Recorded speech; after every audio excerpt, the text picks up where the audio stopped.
Hi, my name's Maxine Browne, and I wanted to talk to you today about a couple of things that I did that helped me recover from 10 years of domestic violence. We had to share custody of my daughter, and we had to meet for exchanges.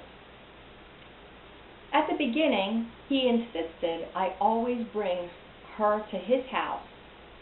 And as soon as I went into the house and the door was closed behind me, the verbal abuse would start immediately. This was a very unhealthy space for me to be in. It was not good for me and for my recovery. So I started to arrange exchanges at a local restaurant. This way we were in a public space. We were not on his territory. He didn't feel as powerful. And there was no verbal abuse and no crazy times. And this gave me more space for my recovery.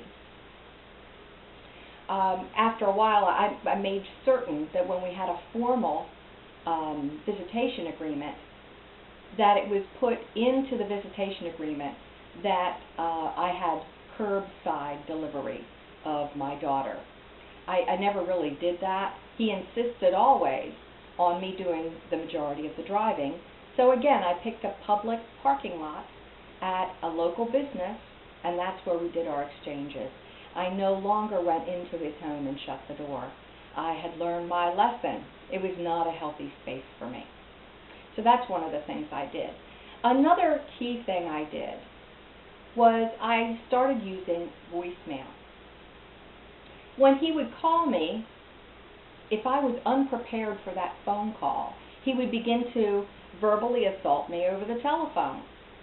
So I learned that I couldn't just be driving down the road or in the middle of something and casually answer the phone when it rang, because those calls would catch me by surprise and I wouldn't have on my steel-plated armor, if you know what I mean.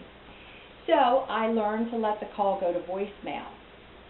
Then I could prepare myself, put on my armor, get a pen and paper ready, prepare myself mentally, then I would call him back. That way I was completely prepared for that phone call and things didn't catch me by surprise. It was a healthier place for me. I had taken back my power and I didn't give it to him, if you know what I'm saying. So it made a big difference in my recovery.